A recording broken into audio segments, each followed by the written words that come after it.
السلام علیکم ورحمۃ اللہ وبرکاتہ۔ بسم اللہ والحمد للہ والصلاة والسلام علی اشرف الانبیاء والمرسلین نبینا محمد وعلی آلہ واصحابہ ومن تبعہم بإحسان الی یوم الدین اجمعین، اما بعد فاعوذ باللہ من الشیطان الرجیم، بسم اللہ الرحمن الرحیم۔ الف لام میم ذالک الکتاب لا ریب فیہ ھدی للمتقین۔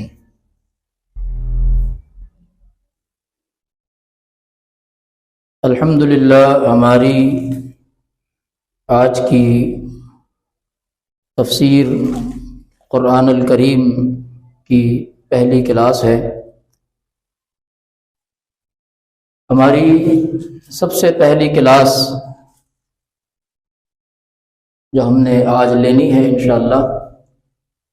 اور جس کی بنیاد ہر اس نیک عمل پر ہے جو انسان کرنا چاہتا ہے۔ وہ کوئی بھی کام کرتا ہے سب سے پہلے اپنی نیت کو درست کرتا ہے، اس کی نیت کیا ہے وہ کام کرنے کی۔ اس کے ہر عمل کا دار و مدار اس کی نیت پر ہے، اور نیک اعمال میں سب سے بہترین نیک عمل جو کہ اللہ تعالیٰ کا تمام مسلمانوں سے ایک تقاضا بھی ہے، حکم بھی ہے، وہ اپنے کلام پاک کا تدبر، تفکر ہے، غور و فکر کرنا ہے۔ تو اس کے لیے ہماری نیت کیا ہونی چاہیے؟ ہماری سب سے پہلی کلاس اسی تعلق سے ہے انشاءاللہ کہ ہم جو یہ آج قرآن مجید کی تفسیر پڑھنے کے لیے، اللہ تعالیٰ کے کلام کو سمجھنے کے لیے، اس میں غور و فکر کے لیے یہاں جمع ہوئے ہیں، تو اس جمع ہونے میں ہماری نیت کیا ہوگی؟ اس لیے سب سے پہلی جو آج کی ہماری کلاس ہے وہ اصلاح نیت کے تعلق سے ہے۔ آپ سب کے سامنے اسکرین پر یہ چیز سامنے آ رہی ہے۔ اصلاح نیت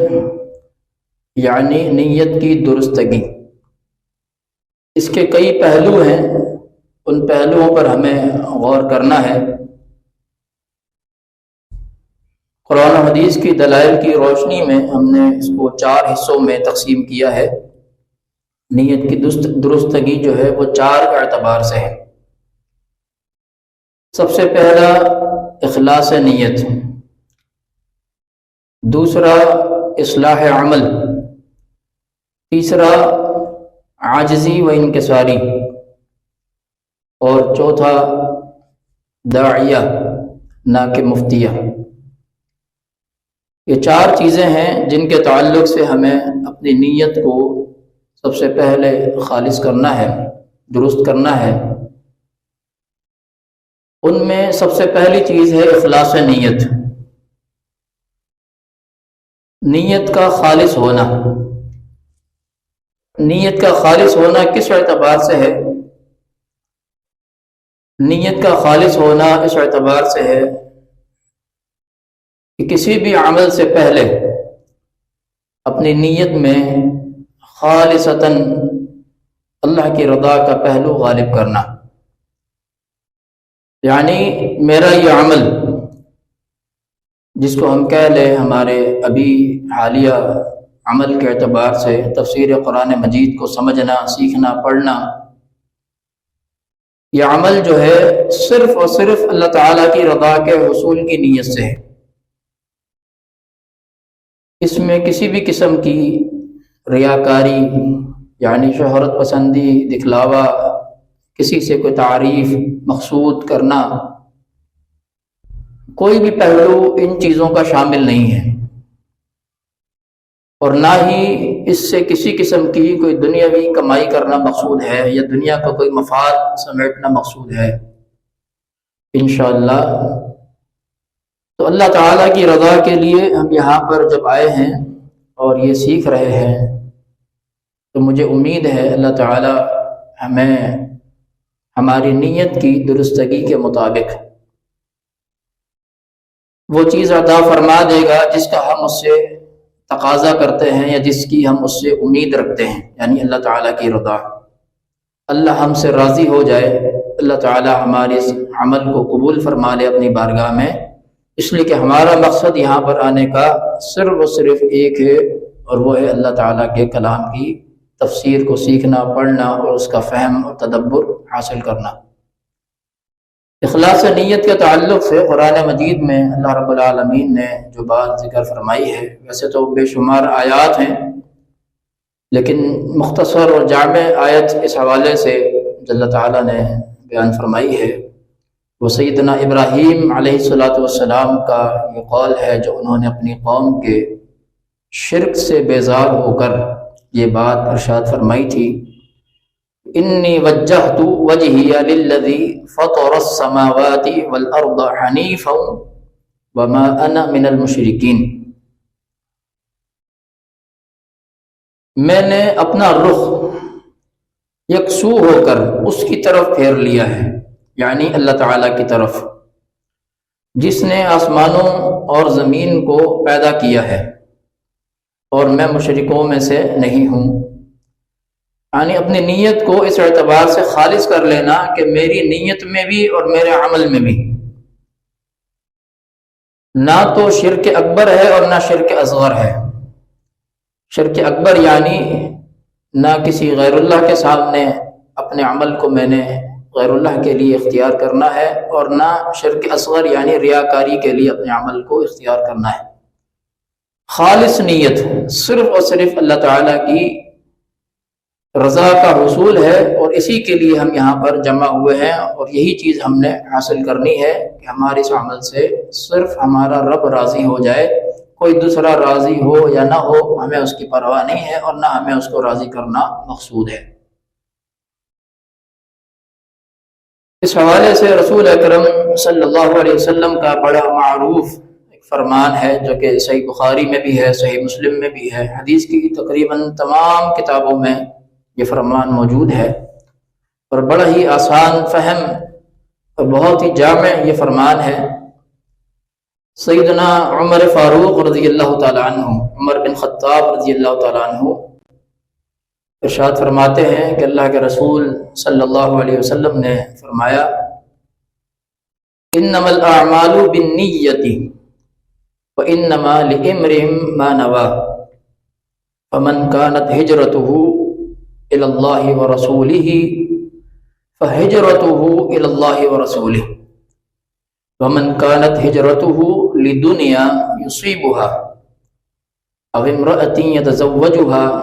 فهجرته الى ما هاجر اليه۔ اعمال کا دار و مدار یہ نیت پر ہے، اور آدمی کے لیے وہی کچھ ہے، یعنی وہی اجر ہے، وہی اس کے نیت کا حاصل ہے جس کی اس نے نیت کی ہے۔ بس جس شخص کی ہجرت اللہ اور اس کے رسول کی طرف تھی تو اس کی ہجرت اللہ اس کے رسول کی طرف ہی ہوگی، اس کو اسی کا ثواب ملے گا جس کی نیت سے اس نے ہجرت کی۔ اور جس شخص کی ہجرت دنیا حاصل کرنے کے لیے یا کسی عورت سے نکاح کرنے کے لیے تھی تو اس کی ہجرت اسی چیز کی طرف ہے جس کی طرف اس نے ہجرت کی تھی۔ لہذا یہ اسلام کا بڑا ہی جامع اور واضح اصول ہے، اور یہ حدیث اسلام کی مبادیات کی حیثیت رکھتی ہے، اسلام کے بنیادی اصول کی حیثیت رکھتی ہے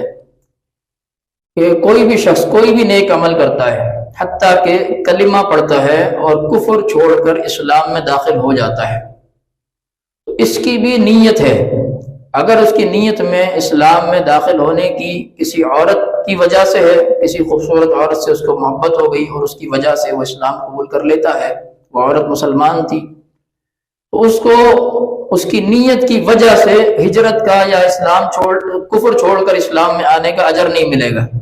کیونکہ اس نے نیت اسلام کو حق سمجھ کر قبول کرنے کی نہیں کی بلکہ عورت سے نکاح کرنے کی ہے۔ اور اسی طرح کسی شخص کی نیت اسلام قبول کرنے کی یا ہجرت کرنے کی، ایک علاقے سے دوسرے علاقے تک، کاروبار ہے، دنیا کا حصول ہے، مال کمانا مقصد ہے، تجارت ہے،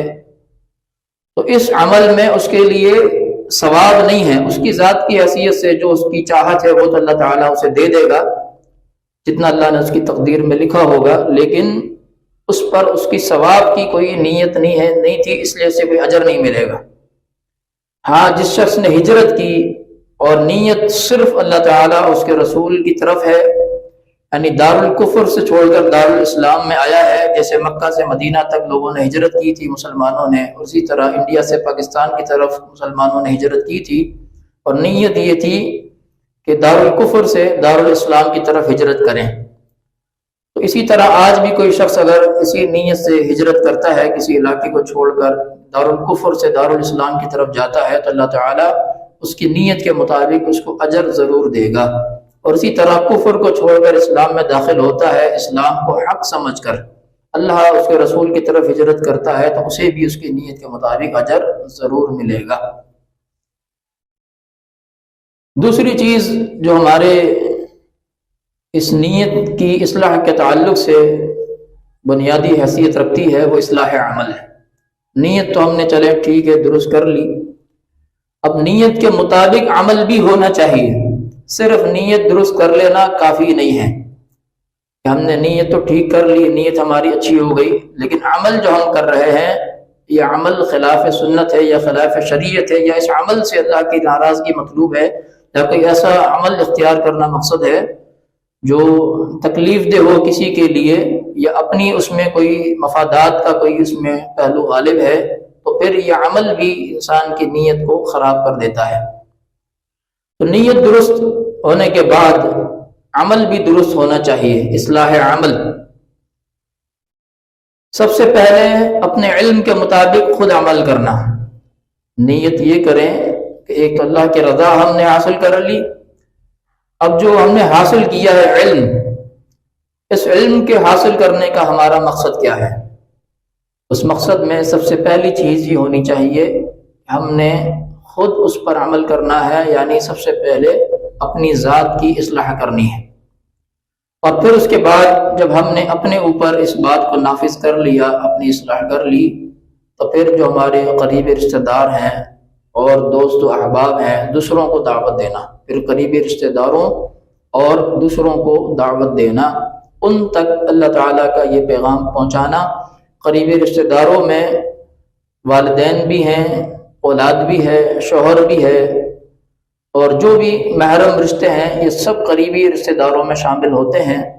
اور اس کے علاوہ پھر جو اور دور کے رشتے، پھر دیگر خاندان کے جو تعلق دار ہیں ان کو دعوت دینا، پھر دوست و احباب کو دعوت دینا، پھر محلے داروں کو دعوت دینا، اہل محلہ کو دعوت دینا، یہ سارے رشتے اس کے بعد آتے ہیں۔ یعنی میرا یہ عمل سب سے پہلے اپنی ذات کی اصلاح، پھر اپنے گھر والوں، والدین، شوہر اور بچوں کی، اور پھر باقی اعزاء و اقارب کی اصلاح کا ذریعہ بنے گا انشاءاللہ۔ تو یہ اصلاح عمل کی نیت بھی یہاں ضروری ہے ہمارے لیے کہ ہم نے جو علم حاصل کرنا ہے انشاءاللہ، جو ہم حاصل کریں گے اللہ تعالیٰ کی توفیق کے ساتھ، اس سے ایک مقصد ہمارا یہ بھی ہے کہ ہم اپنی اصلاح کرنا چاہتے ہیں، اور اس سے ہم اللہ تعالیٰ کی رضا کو حاصل کرنا چاہتے ہیں۔ اس حوالے سے قرآن مجید میں اللہ رب العالمین نے جو احکامات ذکر فرمائے ہیں ان میں سے ایک آیت مبارکہ آپ کے سامنے موجود ہے۔ اللہ تعالیٰ کا فرمان ہے أَتَأْمُرُونَ النَّاسَ بِالْبِرِّ وَتَنْسَوْنَ أَنفُسَكُمْ وَأَنْتُمْ تَتْلُونَ الْكِتَابَ أَفَلَا تَعْقِلُونَ، کیا تم لوگوں کو نیکی کا حکم دیتے ہو اور اپنے آپ کو بھول جاتے ہو، حالانکہ تم کتاب پڑھتے ہو، کیا تم نہیں سمجھتے؟ یعنی ہم علم حاصل کرتے ہیں بعض اوقات، لیکن خود اس پر عمل نہیں کرتے، اور دنیا جہاں کے بارے میں یہ چاہتے ہیں کہ باقی سب جو ہے وہ سدھر جائیں، لیکن ہم اپنی اصلاح کی طرف توجہ نہیں کرتے۔ اس لیے دوسرے کی اصلاح سے پہلے اپنی ذات کی اصلاح ضروری ہے۔ اگر اپنی ذات کی اصلاح ہے تو پھر انسان حق رکھتا ہے کہ وہ دوسروں کو بھی دعوت دے، اور اسی سے اس کی دعوت میں برکت بھی ہوتی ہے، اس کی بات میں تاثیر بھی ہوتی ہے۔ لہذا یہ جو چیز ہے کہ انسان علم پڑھے، خود عمل نہ کرے اور دوسروں کو دعوت دے، اللہ تعالیٰ کی نظر میں یہ عمل بہت ہی برا ہے، اس میں ایک ڈانٹ ہے اللہ تعالیٰ کی طرف سے، أَتَأْمُرُونَ النَّاسَ بِالْبِرِّ وَتَنْسَوْنَ أَنفُسَكُمْ، کیا تم لوگوں کو نیکی کا حکم کرتے ہو اور اپنے آپ کو بھول جاتے ہو؟ یعنی نیکی کا حکم کرنا تو انسان کے لیے سب سے پہلے اپنے آپ کو ہے، اپنے نفس کو نیکی کے اوپر ابھارے، اپنے نفس کو نیکی پر آمادہ کرے اور پھر لوگوں کو نیکی کا حکم کرے۔ لہذا یہ بات ایک بری باتوں میں سے ہے کہ انسان دوسروں کو تو نیکی کا حکم کرے لیکن اپنے آپ کو بھلا دے، اپنے آپ کی اصلاح نہ کرے، اپنے آپ کو نصیحت نہ کرے۔ اسی طرح قرآن مجید میں اللہ رب العالمین نے اپنی ذات کی اصلاح کے بعد جو دوسرا مرحلہ ہے دعوت کا، اس کا ذکر فرمایا ہے، وَأَنذِرْ عَشِيرَتَكَ الْأَقْرَبِينَ، اے نبی صلی اللہ علیہ وسلم، اور آپ اپنے قریبی رشتہ داروں کو ڈرائیے۔ یعنی جب انسان اپنی اصلاح کر لیتا ہے تو اب اس کے بعد جو اس کا حق ہے وہ اس کے رشتہ داروں کا ہے جو قریبی ترین ہوں، جیسا کہ محرم رشتے ابھی ہم نے ذکر کیے، ان رشتوں کے بعد پھر ان سے جو اور قریبی ہوں، پھر ان کے بعد اور رشتے، اس کے بعد پھر مرحلہ وار اس عمل کو آگے بڑھاتے جائیں اور دوسروں کو بھی اللہ تعالیٰ کے عذاب سے ڈراتے جائیں، ان کی جو گناہ ہیں، ان کے جو برے اعمال ہیں، ان پر ان کی اصلاح حکمت کے ساتھ کرتے جائیں۔ یہ ترتیب وار اصلاح عمل کے تعلق سے جو باتیں تھیں ہم نے ذکر کی ہیں۔ تیسرا مرحلہ اس اعتبار سے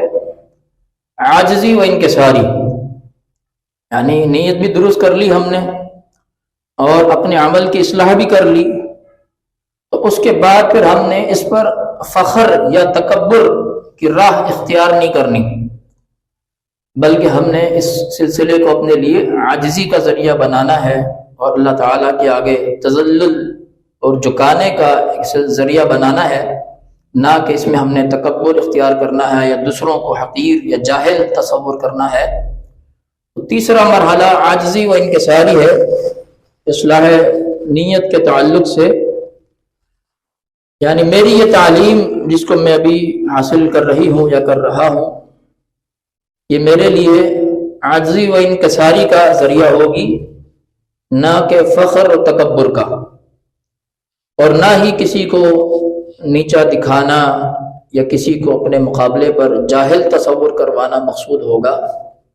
ہمارے ہاں معاشرے میں ایک بہت بڑی کمزوری اس حوالے سے موجود ہے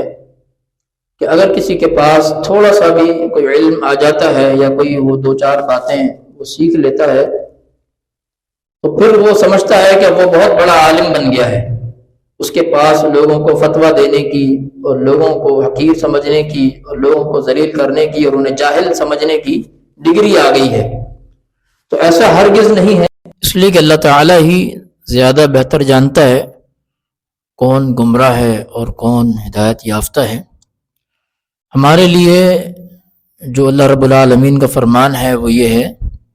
اللہ تعالیٰ فرماتا ہے وَلِيَعْلَمَ الَّذِينَ أُوتُوا الْعِلْمَ أَنَّهُ الْحَقُّ مِنْ رَبِّكَ فَيُؤْمِنُوا بِهِ فَتُخْبِتَ لَهُ قُلُوبُهُمْ وَإِنَّ اللَّهَ لَهَادِ الَّذِينَ آمَنُوا إِلَى صِرَاطٍ مُسْتَقِيمٍ،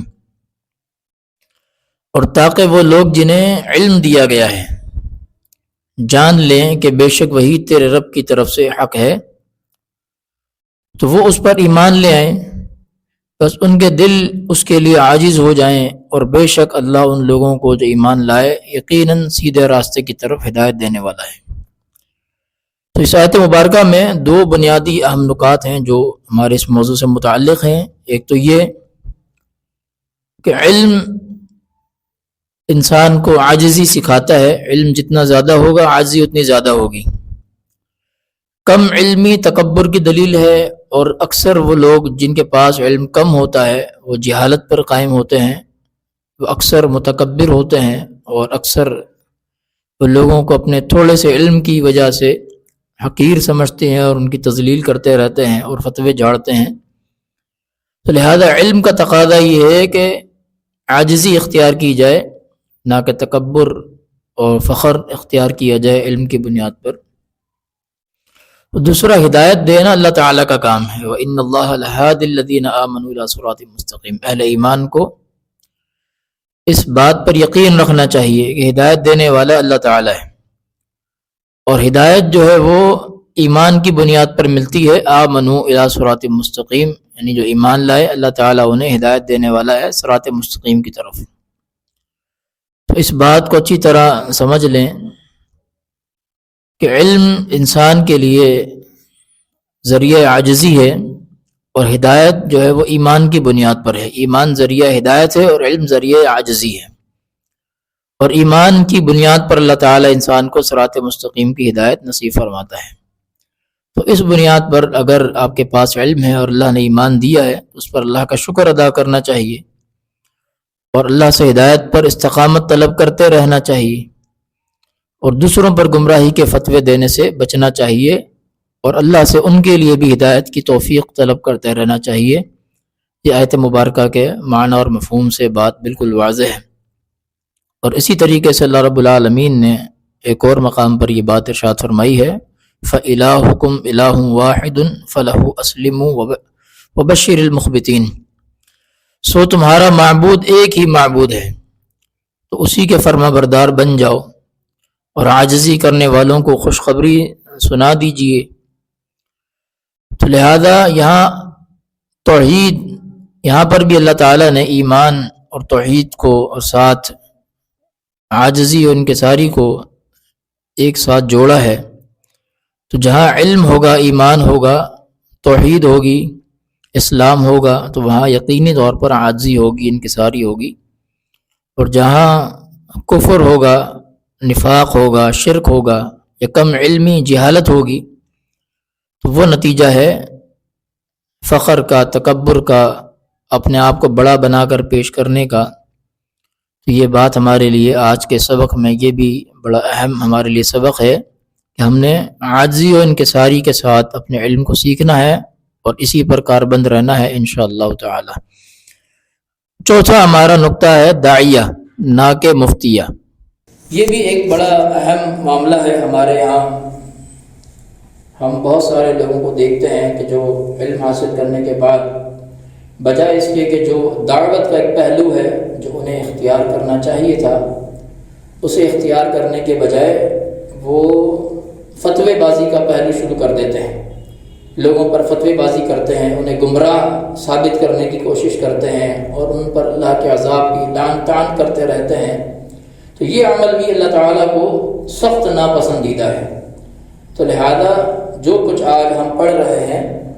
اس کا ایک بنیادی نقطہ یہ بھی ہے کہ ہم جو ہے اپنے عمل کو اللہ تعالیٰ کی رضا کے لیے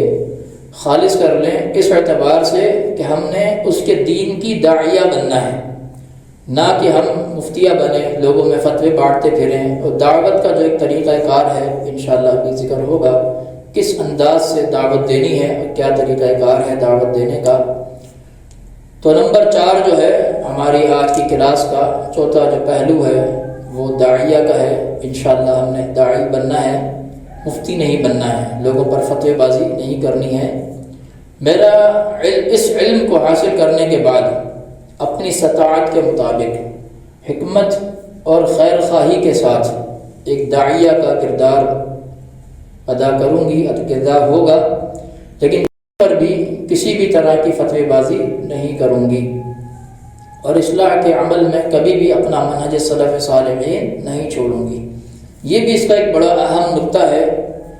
کہ دعوت دینی ہے، حکمت کے ساتھ دینی ہے، اس میں خیر خواہی کا جذبہ ہونا چاہیے. آپ اگلے سے محبت کریں اور اس محبت کے جذبے کے ساتھ اسے دعوت دیں، نہ کہ اس سے نفرت کریں اور نفرت کے جذبے کے ساتھ اسے دعوت دیں. اس طرح کبھی بھی دعوت اثر انداز نہیں ہوتی. دعوت ہمیشہ محبت کے ساتھ ہوتی ہے، اس لیے کہ انسان ہمیشہ اسی کی کرنا چاہتا ہے جس سے محبت کرتا ہے، اور جس سے نفرت کرتا ہے اس کو تو انسان اس کو چھوڑ دیتا ہے، اس کی طرف کوئی توجہ نہیں کرتا کہ یہ تو جائے میری نظروں سے دور ہو جائے. تو لہذا دعوت کا انداز ایک محبت کا انداز ہو، خیر خواہی کا انداز ہو، نہ کہ نفرت کا انداز ہو. بلکہ ساتھ ساتھ دعوت دینے میں یہ بھی پہلو غالب ہو جس کا آج ہمارے معاشرے میں بڑی سخت ضرورت ہے، اور وہ یہ ہے کہ جو منہج سلف صالحین کا ہے، یعنی اللہ کے نبی علیہ السلام نے صحابہ کو جو تعلیمات دی ہیں، آپ نے جو صحابہ کو سکھایا دین کے تعلق سے، اس کو اختیار کرنا ہے۔ اپنی طرف سے بنائی ہوئی باتیں یا اپنی طرف سے لوگوں کے خود ساختہ بنائے ہوئے دین کو اختیار نہیں کرنا،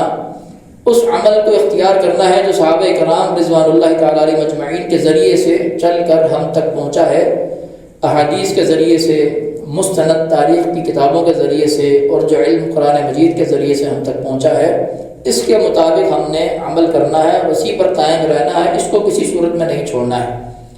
آج لوگ بڑا آسان سمجھتے ہیں کہ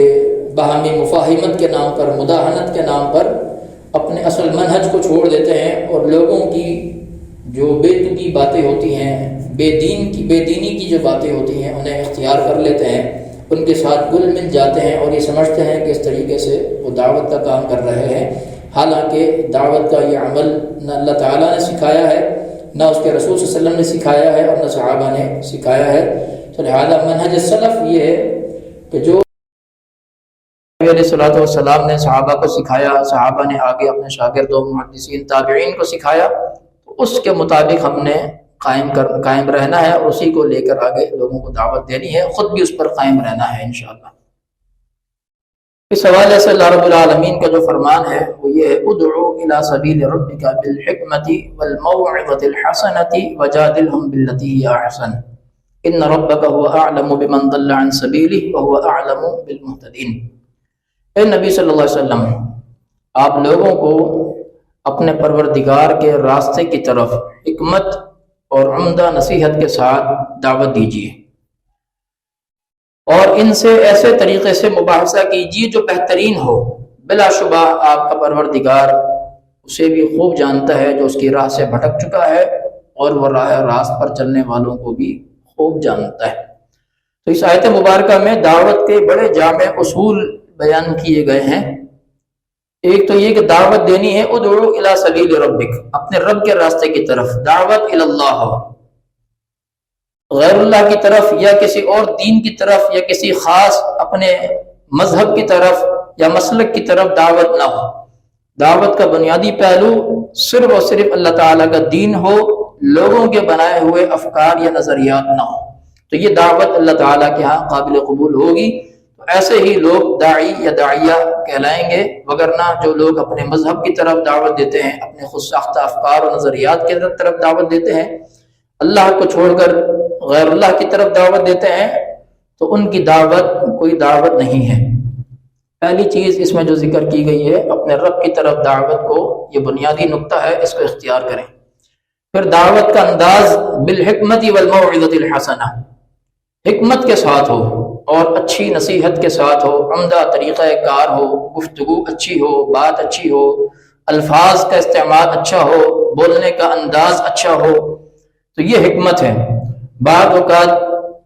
کوئی بات کسی کی تلخ ہو سکتی ہے جواب میں بھی، لیکن اس کے بدلے میں اخلاق حسنہ کا مظاہرہ کرنا، یہ بھی اللہ کے نبی علیہ السلام کی سیرت ہے اور آپ کی سنت ہے کہ لوگ آپ کے ساتھ زیادتیاں کیا کرتے تھے، لیکن آپ نے بدلے میں کبھی کسی کے ساتھ زیادتی نہیں کی ہے، آپ اچھے اخلاق کے مالک تھے۔ تو لہذا ہر پہلو سے گفتگو بھی اچھی ہو، انداز بھی اچھا ہو، اور دعوت دینے کا جو ایک طریقہ کار ہے وہ بھی اچھا ہو، نصیحت اچھی ہو، کلمات اچھے ہوں، تو یہ چیز دعوت میں بڑا عمدہ کام کرتی ہے کہ اگلے کے دل کو نرم کر دیتی ہے اور وہ بات سننے پر مجبور ہو جاتا ہے۔ اگر اس میں تلخ کلامی ہو، جذبات زیادہ ہوں اور الفاظ سخت ہوں، تو سننے والا بندہ بھی بات کو جان چھوڑا کے چلا جاتا ہے اور وہ سننا گوارا نہیں کرتا ہے۔ وجادلہم باللتی ہی احسن، بعض اوقات مجادلہ بھی ہو جاتا ہے، مناظرہ ہو جاتا ہے، جھگڑے کی کیفیت پیدا ہو جاتی ہے، تو ایسے طریقے سے بھی اگر کوئی ایسی صورت پیدا ہو جائے، اگلا کوئی غلط بات کہہ دے یا انکار کرنے والی بات ہو یا کوئی غلط طریقے سے رویہ اختیار کرے، تو ایسی صورت میں بھی اپنے اخلاق کو نہیں چھوڑنا ہے۔ وجادلہم، آپ ان سے مجادلہ کیجئے، مناظرہ کیجئے، مجاہدہ کیجئے، یعنی بحث و مباحثہ بھی کیجئے، کوئی اس میں مسئلہ نہیں ہے، بحث و مباحثہ کسی سے کیا جا سکتا ہے، لیکن اس کا انداز بھی اچھا ہو، لڑائی برائے لڑائی نہ ہو بلکہ برائے اصلاح ہو۔ تو لہذا دونوں اعتبار سے، عمل کے ذریعے سے بھی اور قول کے ذریعے سے بھی، عمدہ نصیحت کے ذریعے سے یہ دعوت دینا اللہ تعالیٰ کے راستے کی طرف سے، یہ سب سے بہترین طریقہ ہے۔ داعیہ کا کردار ایسا ہی ہونا چاہیے۔ اب لوگوں کو یہ کہنا کہ تو راستے سے بھٹکا ہوا ہے، تو گمراہ ہو چکا ہے، تو اسلام سے خارج ہو چکا ہے، یہ طریقہ کار کسی داعیہ کا نہیں ہونا چاہیے، اس لیے کہ آپ نہیں جانتے کون راہ سے بھٹکا ہوا ہے، اللہ تعالیٰ زیادہ جانتا ہے۔ ان ربک هو اعلم، اللہ سب سے زیادہ جانتا ہے بمن ضل عن سبیل، سیدھے راستے سے بھٹکا ہوا کون ہے، جو گمراہ ہے وہ بھی اللہ تعالیٰ جانتا ہے، جو راہ ہدایت پر ہے وہ اعلم بالمہتدین، ہدایت یافتہ لوگوں کو بھی اللہ تعالیٰ جانتا ہے۔ لہذا انسانوں کا یہ اختیار نہیں ہے کہ وہ کسی کو گمراہ کہیں اور کسی کو ہدایت یافتہ کہیں۔ ہر انسان کو اپنی ذات کی اصل میں فکر کرنی چاہیے کہ وہ خود گمراہ ہے یا ہدایت یافتہ ہے، اس پر اس کو فکر مند ہونا چاہیے، نہ کہ دوسروں کے لیے وہ گمراہی اور ہدایت کے راستے اور دروازے کھولتا رہے اور لوگوں کو جنت اور جہنم کے سرٹیفکیٹ تقسیم کرتا رہے۔ تو لہذا یہ بھی بڑا اہم ایک مرحلہ ہے ہماری آج کی اس کلاس کا، تو ہم نے پڑھنا ہے انشاءاللہ، اس نیت کے ساتھ پڑھنا ہے کہ ہم نے لوگوں کی اصلاح کرنی ہے، اپنی بھی اصلاح کرنی ہے، اور اچھے طریقے سے لوگوں کو دعوت کا آغاز کرنا ہے اور دعوت کے پہلو کو اختیار کرنا ہے۔ اسی طرح اللہ رب العالمین نے جو منہج کے تعلق سے جو بات ہے وہ یہاں ذکر فرمائی ہے، لِكُلٍّ جَعَلْنَا مِنْكُمْ شِرْعَةً وَمِنْهَاجًا، کہ ہر امت کے لیے، تم میں سے ہر ایک کے لیے ہم نے ایک راستہ اور ایک طریقہ کار متعین فرمایا ہے، یعنی ایک ہے شریعت اور ایک ہے منہج، دونوں چیزوں کا اللہ تعالیٰ نے اس آیت مبارکہ میں ذکر کیا ہے۔ شرعۃ ومنہاجا، شرعۃ ایک ہے راستہ، وہ ہے شریعت، کہ یہ راستہ ہے اللہ تعالیٰ کی طرف سے، اس پر چلنا ہے، اور ایک ہے طریقہ کار، کہ چلنا کیسے ہے، کس کے طریقے کے مطابق چلنا ہے۔ تو لہذا شریعت بھی اللہ تعالیٰ کی ہے اور اس پر چلنے کا طریقہ کار بھی اللہ تعالیٰ کا ہے، تو دونوں چیزیں اللہ تعالیٰ کی طرف سے نازل شدہ ہیں۔ ایک تو ہم نے شریعت پہ اختیار کرنا ہے، وہ شریعت دین اسلام ہے، اس کے علاوہ کوئی بھی شریعت اللہ تعالیٰ کے ہاں قابل قبول نہیں ہے۔ وہ شریعت جو اپنے آخری پیغمبر جناب محمد الرسول اللہ صلی اللہ علیہ وسلم کے ذریعے اللہ تعالیٰ نے ہمیں عطا فرمایا ہے، تو لہذا شریعت تو یہ دین اسلام ہے۔ منہج وہ صحابہ کرام رضوان اللہ تعالیٰ علیہ مجمعین کا طریقہ کار ہے، جیسا کہ قرآن مجید میں اللہ رب العالمین نے ارشاد فرمایا فَإِنْ آمَنُوا بِمِثْلِ مَا آمَنْتُمْ بِهِ فَقَدْ اهْتَدَوْا، کہ یہ بعد میں ایمان لانے والے لوگ جو نئے نئے ابھی اسلام میں داخل ہو رہے ہیں اور قیامت تک اسلام میں داخل ہوتے رہیں گے، یہ بھی اگر اسی طرح ایمان لے آئیں جس طرح یہ امت کے پہلے لوگ ایمان لائے ہیں، یعنی صحابہ کرام رضوان اللہ تعالیٰ علیہ مجمعین، تو یہ ہدایت یافتہ کہلائیں گے۔ تو معنی یہ ہے کہ اگر وَإِن تَوَلَّوْا فَإِنَّمَا هُمْ فِي شِقَاقٍ، اگر یہ اس طرح ایمان نہیں لائیں گے، اس سے پھر جائیں گے، تو یہ بدبختی میں پڑ جائیں گے۔ تو اللہ تعالیٰ نے منہج جو ہے وہ صحابہ کرام کا قرار دیا ہے، اور شریعت جو ہے وہ اپنی جو نازل کی ہے وہ قرار دی ہے۔ قرآن مجید میں اس میں اور بھی بہت سارے دلائل موجود ہیں۔ اللہ رب العالمین کا ارشاد گرامی ہے وَمَن يُشَاقِقِ الرَّسُولَ مِن بَعْدِ مَا تَبَيَّنَ لَهُ الْهُدَى وَيَتَّبِعْ غَيْرَ سَبِيلِ الْمُؤْمِنِينَ نُوَلِّهِ مَا تَوَلَّى وَنُصْلِهِ جَهَنَّمَ وَسَاءَتْ مَصِيرًا، جو کوئی بھی کیسا بھی ہو، کوئی بھی ہو، یشاقق الرسول، رسول کی نافرمانی کرے گا، وَيَتَّبِعْ غَيْرَ سَبِيلِ الْمُؤْمِنِينَ، ہدایت کے واضح ہو جانے کے بعد، یعنی شریعت کے آ جانے کے بعد، دین کے واضح ہو جانے کے بعد،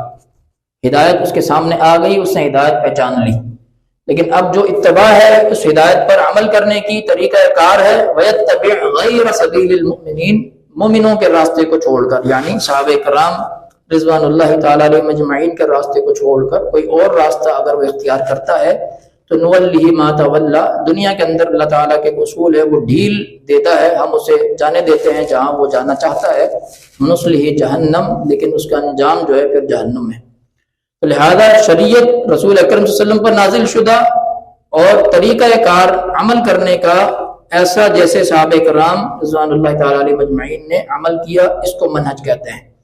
تو لہذا نہ ہم نے شریعت چھوڑنی ہے نہ منہج چھوڑنا ہے، ان دونوں چیزوں کو ساتھ ساتھ ہم نے لے کے چلنا ہے، اسی میں انسان کی نجات ہے اور کامیابی ہے۔ اللہ رب العالمین کا ارشاد ہے اسی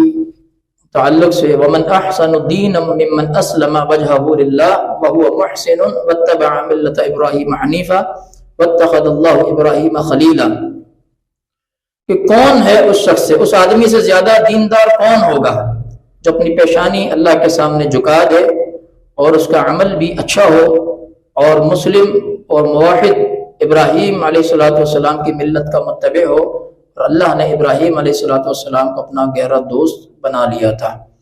تو اس آیت مبارکہ میں بھی تقریباً ہماری وہ تمام باتیں مختصراً خلاصے کے طور پر شامل ہو گئیں۔ ایک اچھی نیت اور عمل اور منہج، یہ ساری چیزیں اللہ رب العالمین نے اس آیت مبارکہ کے اندر داخل فرما دی کہ ومن احسن، اس سے بہتر کون ہے، یعنی دین کے اعتبار سے، ممن اسلم، جو اسلام لے کر آیا ہے، وجہ للہ، اللہ کی رضا کے لیے، یعنی نیت بھی اس کی اچھی تھی، اللہ کی رضا پیش نظر تھی، اسلام لے کر آیا، اسلام اس نے قبول کیا۔ اب یہ شخص دین کے اعتبار سے سب سے بہترین انسان ہے اللہ تعالیٰ کی نظر میں۔ اور وہ محسن، یعنی وہ عمل کرنے والا بھی ہے۔ محسن یعنی جو دین اللہ نے اسے دیا ہے اس کے مطابق عمل کرنے والا، اس کو اپنی زندگی میں نافذ کرنے والا، اور واتبع ملت ابراہیم حنیفہ، ابراہیم علیہ السلام کی ملت کی اتباع کرنے والا، یعنی منہج کو اختیار کرنے والا۔ توحید وہ منہج جو ابراہیم علیہ السلام نے جس انداز سے اختیار کی، وہی توحید اور وہی منہج اختیار کرنے والا۔ تو اللہ رب العالمین ایسے لوگوں کو اپنا دوست بنا لیتا ہے۔ واتخذ اللہ ابراہیم خلیلا، یہی کام ابراہیم علیہ السلام نے بھی کیا، تو اللہ تعالیٰ نے ابراہیم علیہ السلام کو اپنا خلیل بنا لیا۔ تو لہذا یہ ہماری آج کی مکمل کلاس اللہ تعالیٰ کی توفیق سے مکمل ہو گئی الحمدللہ۔